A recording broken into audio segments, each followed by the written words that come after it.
Um vírus que matou até aqui 200 mil brasileiros, número que deve ser maior do que esse, dada a quantidade de casos subnotificados.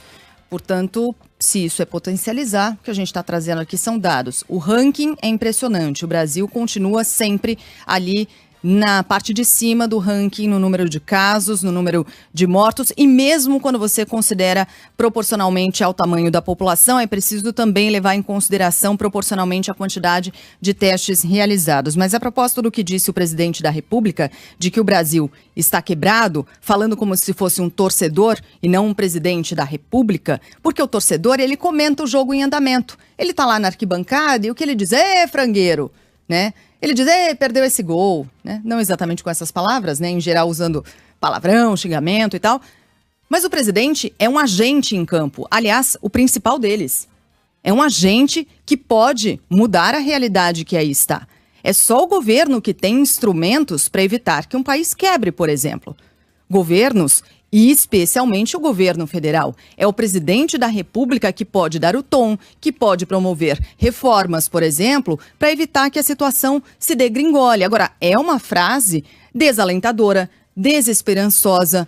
O que pensa agora o empresário, por exemplo, que se virou, que teve de adotar 30 medidas para tentar manter empregos, por exemplo? Que precisou se mexer, que precisou se reinventar. Quantas pessoas perderam seu emprego e ficaram desalentadas, ficaram em casa, falaram, não posso fazer nada, eu quebrei? Não, se reinventou. Gente que fechou a própria empresa, pequenas empresas, e gente que migrou para outros mercados. Foi fazer máscara em casa, por exemplo. Quantas pessoas perderam o emprego, tiveram de fechar suas pequenas empresas e tiveram de buscar alternativa para continuar sobrevivendo? Um presidente da República tem instrumentos, tem mecanismos para que a gente continue vivo, sobrevivendo, para tirar o país da situação em que o país se encontra. Esse discurso é o discurso mais fácil. Não consigo fazer nada. Bom, não consigo fazer nada? Então tá aí fazendo o quê? Nada, Sheila. É impressionante. É o que a gente percebe. Cadê o ministro da Saúde? Ontem a gente observou o ministro saindo de uma reunião. Mas e aí, nesse período de fim de ano, nas festas? O presidente da República viajou pra praia, mergulhou na Praia Grande, tomou caldo de cana na praia. O que ele estava fazendo? Agora ele admitiu. Ele não estava fazendo nada. Porque ele não consegue. O ministro da Saúde estava fazendo o quê? Não estava fazendo nada. O ministro da Economia finalmente apareceu ontem, né? A gente vai citar daqui a pouco. Estava fazendo o quê nesse fim de ano? Nada. Ele admitiu. Impressionante isso, viu? Porque você fica imaginando o seguinte, vírus potencializado pela mídia, pela imprensa. Presidente, vá a Manaus, vá ao Amazonas, visite os hospitais, veja com seus próprios olhos as imagens que a gente tem mostrado nos últimos dias com denúncias dos profissionais de saúde, com hospitais abarrotados, com o sistema de saúde colapsando, com profissionais de saúde que não têm equipamento para trabalhar com um rato no meio de um hospital que é considerado referência em Manaus para atendimento aos pacientes com Covid-19, com profissionais de saúde que comem ali, aglomerados no meio dos pacientes com Covid-19, com gente morrendo por falta de atendimento adequado nesses hospitais. Vá a Manaus, presidente. Vá ao Amazonas, veja o que acontece por lá com os próprios olhos. Aí talvez o senhor entenda que não há vírus sendo potencializado, há um vírus matando as pessoas, deixando um rastro de destruição também na economia. E sobre esse assunto, o senhor também é responsável. Por quê? Porque tem mecanismos para tentar evitar o pior. Falei aqui das reformas, é um dos mecanismos. Quer ver outro mecanismo, outro instrumento? Não houve aquela medida, que aliás foi extinta na passagem de ano, para redução de jornada de trabalho e proporcionalmente redução nos salários das pessoas? Isso ajudou a segurar o emprego. Essa medida não foi estendida, por exemplo. Isso ajuda a economia. Agora, que sinalização dá um país para credores internacionais, por exemplo, também, credores do Tesouro, por exemplo, quando você diz que um país está quebrado? Bom, que ele não vai pagar suas contas. Se assusta a população, a sociedade, mostra que é incapaz de resolver as questões econômicas do país e mostra para quem está lá fora que não é para investir no Brasil. É o pior dos cenários. pior dos cenários. A Carla falou ontem, o ministro Paulo Guedes, ministro da Economia, disse o seguinte: a fala do presidente da República se referia ao setor público e demonstra respeito ao teto de gastos para controlar as despesas da União. Ao jornal O Globo, o ministro Paulo Guedes disse que o governo está disposto a enfrentar a grave situação fiscal agravada pela pandemia e que o setor privado está decolando de novo. Assim, porque o empresariado não falou, quebrei, não tenho nada a fazer. Não, foi correr atrás de alternativas, de mecanismos, de possibilidades para continuar sobrevivendo. Também em conversa com apoiadores ontem, Jair Bolsonaro disse que um dos motivos para o alto desemprego no país é que parte dos brasileiros não está preparada para fazer quase nada.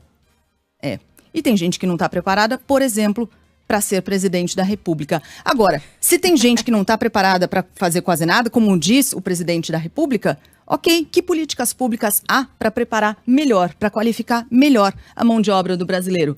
Também não há. É continuar na arquibancada, é não ser um agente. Se é para não ser um agente, não fique onde está. Mas cola, né, Sheila? A questão toda é que cola, porque assim, ele não está falando para o investidor, ele está falando para a claque dele. E esse discurso ele é muito bem amparado e costurado para essa claque e cola para essa claque. Por exemplo, eu não posso fazer nada porque o país está quebrado. Porque o país está quebrado, porque o Congresso está discutindo lá as suas presidências e não aprova nenhuma reforma, porque o Congresso é contra mim. Eu não posso fazer nada porque o STF tenta me amordaçar e deixa os governadores tomarem as atitudes e não deixam eu agir. Então, para cada eu não posso fazer nada, ele embasa uma desculpa, que a gente sabe que é furada. E o nosso papel é esse, é mostrar isso, né? Agora, para essa claque funciona. Tenho a impressão, mas eu sou meio poliana, que funciona para uma claque que é ali uns 17% que continuam ali muito firmes e que são muito barulhentos. Existe uma boa parte da população que já não cai mais nisso. Quer dizer, que já não acredita mais nesse tipo de desculpa. Porque você pode ver, cada eu não faço nada, não é primeiro eu não posso fazer nada, né? São muitos eu não posso fazer nada, embasados em atitudes. E aí ele inverte o jogo todo. Quer dizer, o Senado, a Câmara não aprovam reformas porque o governo sequer enviou as reformas. O governo não fez isso. Não, mas ele diz, não, é porque estão lá discutindo contra mim. O STF teve que dizer que os governadores podem correr atrás de medidas contra a Covid-19, os municípios, e pelo que a gente está vendo a história da vacinação, vai acabar sendo como foi toda a pandemia, cada um por si tendo que se virar, é o que está aparecendo, porque ele não fez nada. Foi por isso que o STF teve que agir. Mas ele consegue inverter, o discurso dele consegue fazer toda uma desconstrução disso, dizendo que está todo mundo contra ele. Então, na verdade, é toda uma construção retórica que funciona para esta claque que estava ali aplaudindo. É isso aí, presidente, é isso aí mesmo. Funciona, mas me parece que é só essa claque mesmo que é muito barulhenta e que daqui a pouco a entourage do presidente, né, que cada vez mais está minguando essa entourage do presidente, a despeito de uma aprovação que a gente considera que é alta, né? Mas quando você conversa com empresários, quando você conversa com uma classe média que votou no Bolsonaro porque não queria votar no PT, você já vê muita gente arrependida, né? Dizendo que, bom, desse jeito não dá. Você não está fazendo o que prometeu fazer. Aí vai lá o Paulo Guedes, que não é a primeira nem segunda vez que tenta lá apagar o fogo, distorcer. Não foi bem isso que ele quis dizer. Ele disse, mas não quis dizer isso, né? Já tá chegando um monte de mensagem por aqui, Ellen. Exato. Desses apoiadores. Das pessoas tentando criar uma nova interpretação dessa fala. Mas o Trump faz isso o tempo todo. É uma narrativa o tempo todo sendo feita dessa forma. É assim que eles... Como diz Carlos Andreasa, plagiando Andreasa, tem método. Tem método. O Trump faz isso o tempo todo. Né? Eles fazem isso o tempo inteiro. Né? Mas o nosso papel é mostrar. Tem gente que não vai querer, porque tem gente que não gosta. Nós mostramos fatos, não versões de fatos. O nosso papel não é mudar o fato, é mostrar o fato. Com relação a esses eleitores arrependidos, também tem aumentado o volume dessas pessoas que escrevem e mandam mensagens aqui para a rádio. A gente se baseia bastante nessa percepção, porque são ouvintes e a gente sabe que são pessoas reais, né? Tem muito robô por aí que manda mensagem, dispara automaticamente, mas essas pessoas, a pessoa do dia a dia, a pessoa que encontra a gente na rua e conversa, cada vez maior esse volume dos arrependidos. Fica uma lição pra gente, que é a seguinte: quando a gente votou, né, pra presidente na última eleição, ninguém sabia que uma pandemia viria por aí. Mas é a vida. A vida é, como diz o Milton Neves também, é um imponderável. Ele tá sempre por aí, sempre vai acontecer. A gente não tem controle do que vai acontecer mais pra frente. Fica a lição agora do seu voto daqui pra frente. Escolha o determinado candidato. caso a gente enfrente uma pandemia de uma doença desconhecida que mate milhões de pessoas pelo planeta. Essa é a pessoa certa para conduzir o país neste momento? A gente tem que ter isso em mente. Fica a lição, então, para a próxima eleição, para quem se arrependeu do voto. Quanto a não fazer nada, eu destaco aqui uma reportagem do UOL, que diz o seguinte: em 2 anos de governo Bolsonaro, a presidência da República gastou 17 vezes mais com propaganda no exterior do que todos os governos que antecederam na última década. Visto como pária, como o próprio chanceler Ernesto Araújo admitiu em outubro, o governo Bolsonaro pagou 27 milhões e 700 mil reais em 2020 e 11 milhões e 700 mil reais em 2019 para contrapor percepções equivocadas e descontextualizadas que por vezes surgem no cenário internacional. Então, já que não é para fazer nada, vamos parar de gastar dinheiro com propaganda no exterior? Por favor, né? Vamos admitir, então vamos adotar essa postura do não fazer nada também com relação a gastos que podem ser cortados?